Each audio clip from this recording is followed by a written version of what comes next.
Namaste beautiful yogis. Today we're gonna work on a quick 10-minute tabata style interval training workout with some floor stretching, yoga floor stretching at the end. It will include only 3 exercises. 2 are bilateral. First one is deadlift, as you can see, 2 back lunge. 1-legged deadlift, 2 back lunge. Second one is push up to plank jump. The intervals are going to be 30 seconds of work and 10 seconds of rest.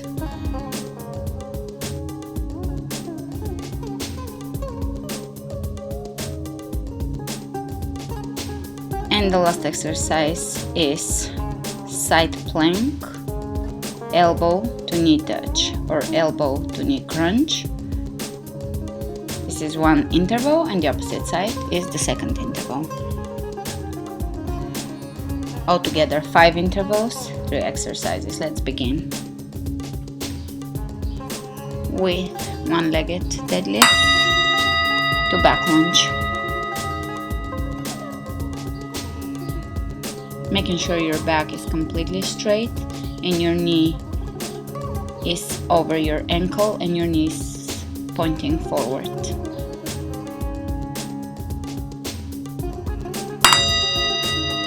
Rest and switch sides.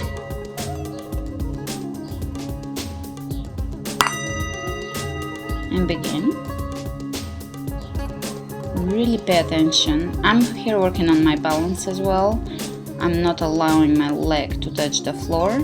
You can touch the floor in between the deadlift and the back lunge.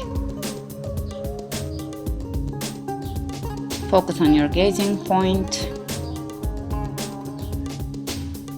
Keep your hips level as you reach the floor or reach down.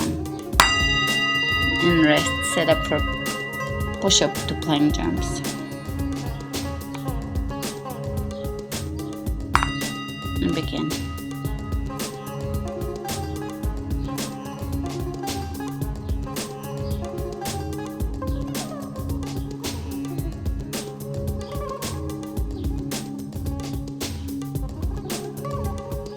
Of course, I'm working on my slow plank jumps.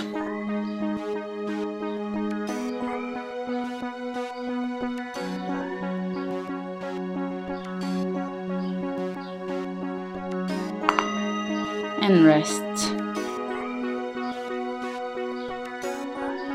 Set up for side plank, knee crunch.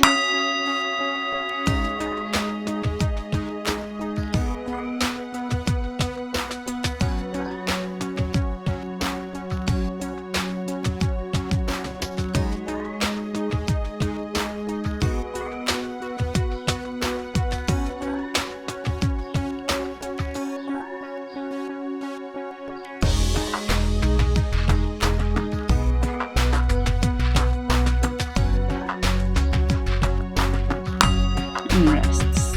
Change sides.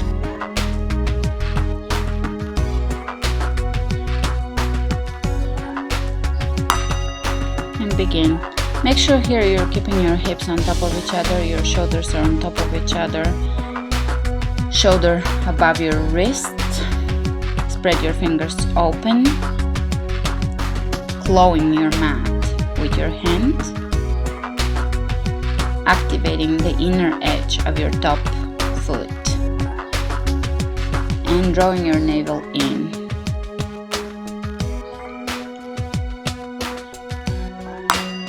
And rest. And we're gonna prepare for 1-legged deadlift.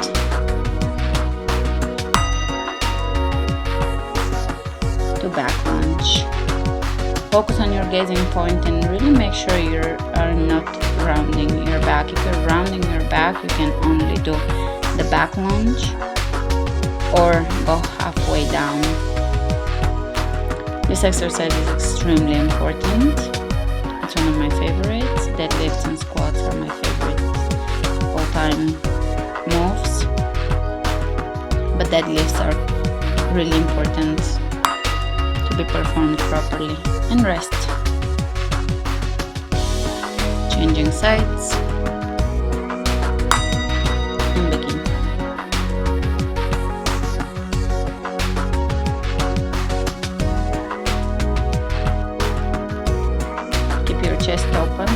back is wide and your shoulders are down, away from the ears. When you step back into your back lunge, tailbone is pointing down, so tucking the tailbone under. Make sure the front knee doesn't wobble. And rest. Set up for plank jumps to push-ups. And begin.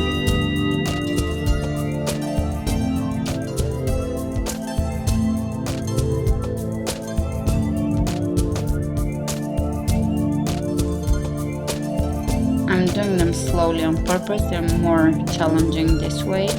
Plus this is the yoga element. I'm adding more conscious of a move than just plain jumping. And rest.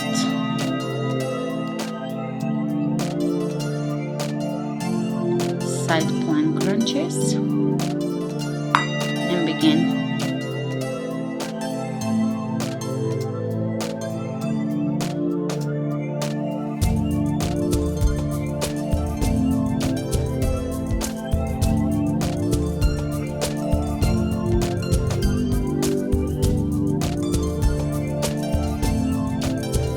Keeping your hips lifted.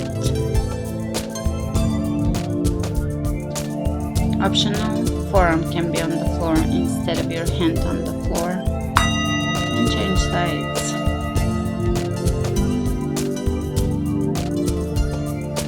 Over to the opposite side. Begin.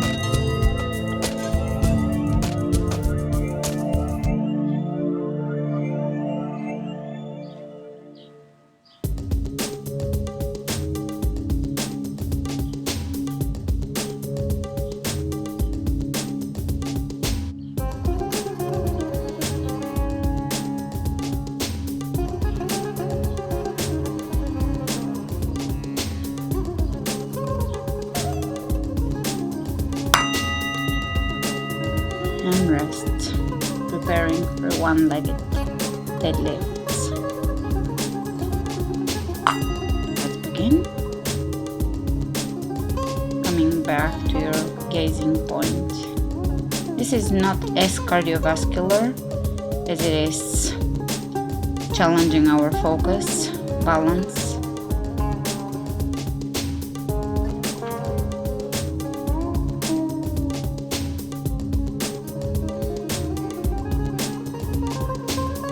It is, however, great for most of the muscles in the lower body, including the lower back rest.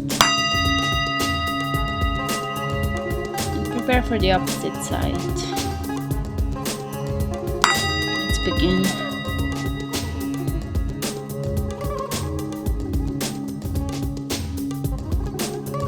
Feel free to modify if you need to.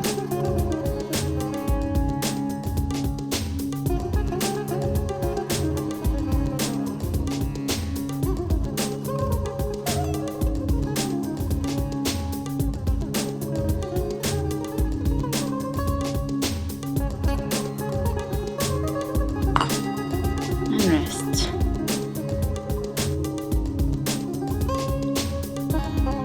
Let's prepare for plank jumps to push-ups.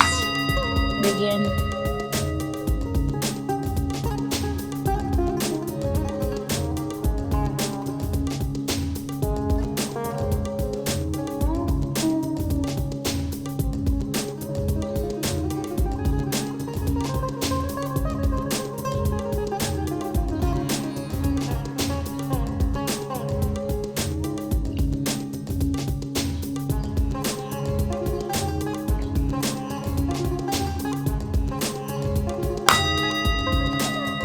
Coming out of push-ups, going into side planks. Feel free to just hold side plank if this is very challenging. Begin.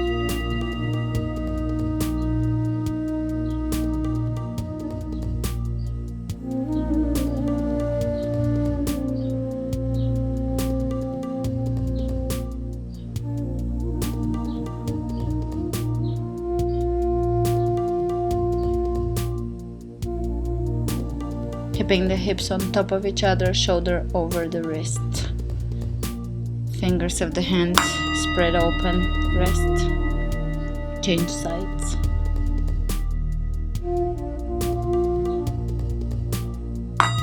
And begin.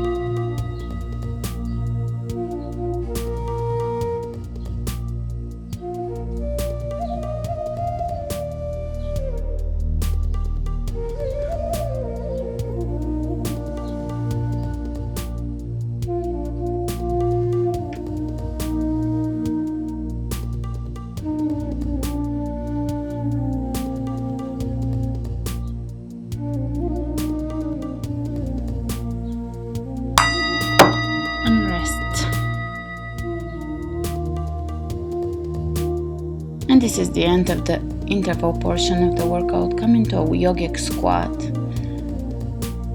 And you can reach either side to side, opening one arm up and the opposite down. Or you can just hold your yogic squat in prayer, using your elbows to open the knees out to the side so that we can stretch open the hips. Really great to open the hips when working on more dynamic moves or after the dynamic moves. And let's straighten the legs, toes pointing forward, forward bend. Bring your hands behind your head and you can stretch the neck by gently moving the skin down your skull. Feel your neck decompressing here. You can keep a slight bend in your knees here if your hamstrings are tight. And let's bring the hands on the floor. Walk your feet to the front of your mat. Take your left leg all the way back into lunge. Bring your hands on the inside of your right foot. And make sure your lunge here is as wide as you can. Step your feet as wide as you can. Press the back heel away from you. And keep your right knee over your ankle. Feel the stretch in your hip flexor. Optional is to lower your knee and lower your forearms on the floor. Keep in mind this is going to feel very intense, especially if you are mindful and tucking your tailbone under here, extending the tailbone down. Great, coming back up onto the hands, you can bend your back knee and bring it in. Again, tailbone is tucked under, stretching the entire quadriceps. Great. Left hand on the floor, reach with your right arm over your head and towards the front of your room. You can follow with your gaze, following the hand with the gaze.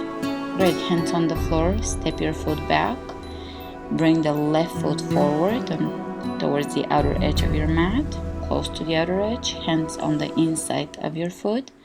Press your back heel away from you, tuck your tailbone under.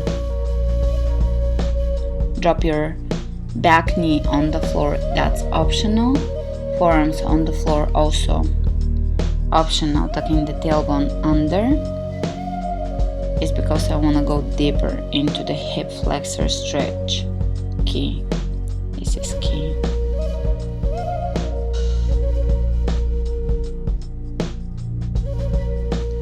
This pose also stretches. On the left side, we're stretching and opening hips and hamstrings and adductors. On the left side, we're opening the front of the leg. Coming back up onto the hands, bend your knee and you can grab your foot with either hand here. Bringing the foot in towards you, keeping the tailbone tucked under. Breathe into your quadriceps, hip flexor as well. Great. Release your hands on the floor, right hand on the floor, left arm reaches way above your head and forward towards the front of the room.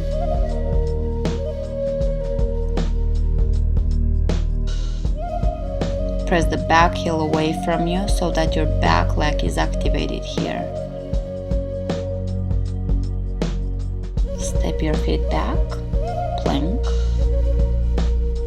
spread your fingers open the chest, lower down chaturanga. Upward facing dog, roll the shoulders back and down.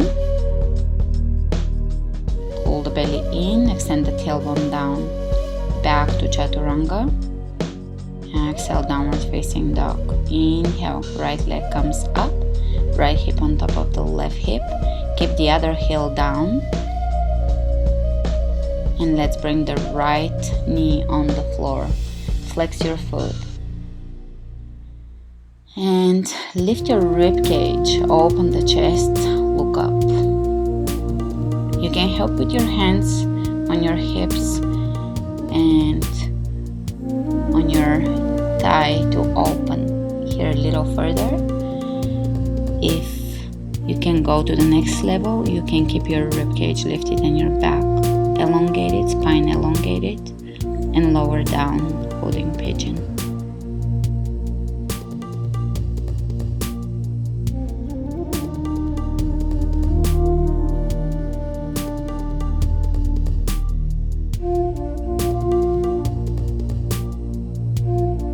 Making sure your right foot is flexing here. If you are not sure you are flexing it to the fullest of your potential or capacity, you can help with your hand. You can grab your toes and pull them slightly in so that your foot is in flexion. Breathe into your hip. Focus on your yoga breath here. This is the in portion of this quick sequence. We exert the yang energy in the first part of the class.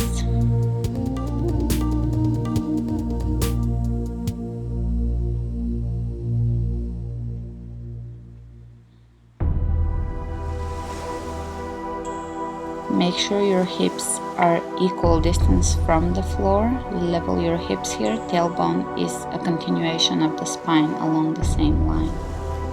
Let's walk the hands back in towards us. And this is optional. It's a little challenging. We're gonna bring the left hand palm facing up across from the body so that we're placing the back of the shoulder down on the ground.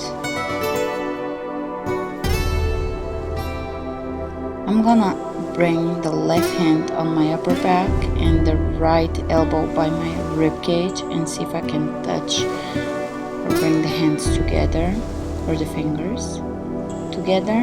Again, optional, it requires a lot of flexibility in shoulders, hips.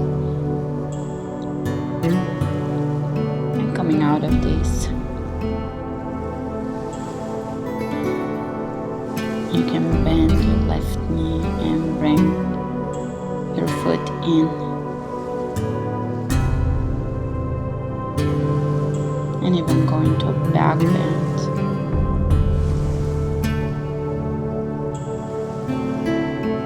Great, coming out of this, you can do a few circles with your knee.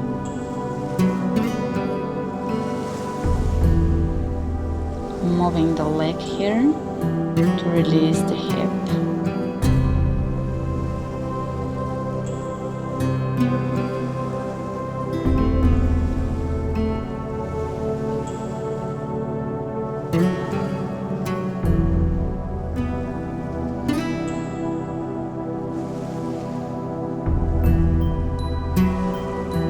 And step your foot back down. Take the opposite leg up. Bringing the hips on top of each other. Bend your knee, drop your foot behind you. Great, and we're going to prepare for pigeon. Ekapada rajakapotasana on the opposite side. When you lower your hips down, make sure they're equal distance from the floor. Flex your foot. You can help with your hand to flex your foot. You can bring your hand on your thigh and roll the flesh out. You can bring your right hip down, rolling, gently rolling, flesh over bone, flesh over joint. Once you're set up here, you can look up, open the chest, lifting the rib cage away from the hips, keeping the rib cage as far from your hips as you can, lower down in a forward bend. Keep your foot flexing the entire time.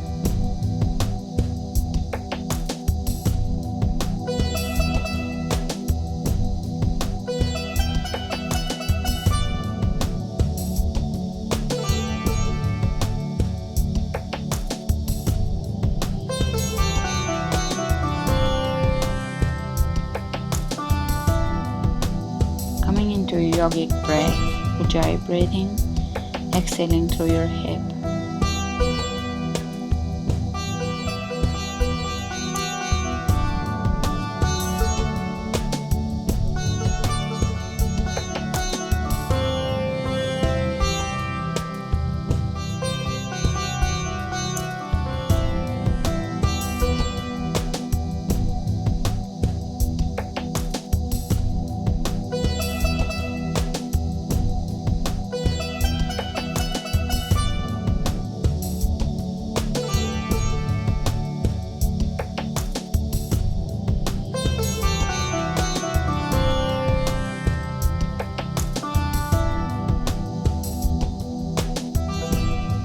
Softening your back and your rib cage here, finding softness,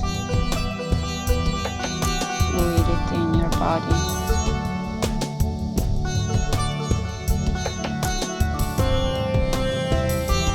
And begin to walk your hands back in towards you. If you decide to do the shoulder stretch, bring your right hand across. And you can leave it at that. You can just stay here for a little bit. It's gonna deepen the stretch in your hip as well. So be mindful. The hip stretch should feel comfortable. I'm gonna clasp my hands here. Again, optional if you do that. Touch your upper back with your right hand, left elbow by your left rib cage, and then reach up for your hand. It's a funny looking pose, but it does deepen the opening in the hips, the opening in the shoulders. Little bit of a twist, forward bend is just great. Inhale and come up. You can bend your right knee, bring your foot in towards your glutes, towards your hamstring, towards your back.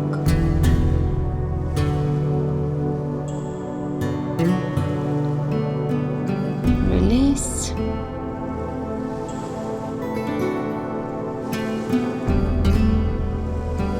And you can go into a back bend.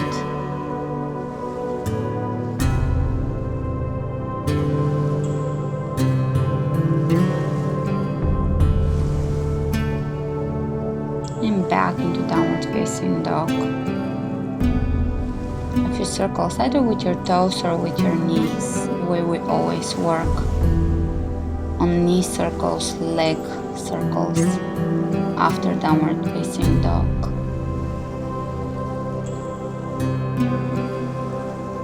Releasing the hip. Usually I hear people's hips popping in class in this particular moment when we're doing knee circles.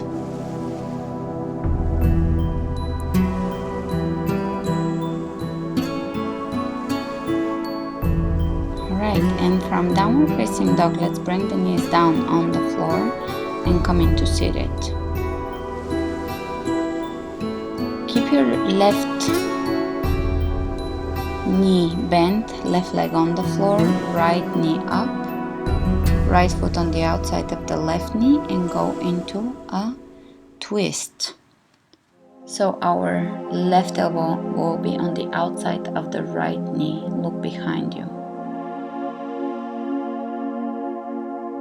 Keep your chest open and your shoulders down. Soften your belly. Exhale. Go a little deeper here. And please, whenever you're done with this side, come out of this pose and go over to the opposite side. hold it for as long as you need to. And this is gonna be the end of this interval yoga session.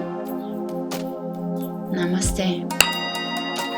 I personally proceeded working on balances after this and finished off with Shavasana. So if there is any request for balances after intervals, please let me know and I'll include them in the next class. Otherwise, visit my yoga classes for more balances. Namaste everyone.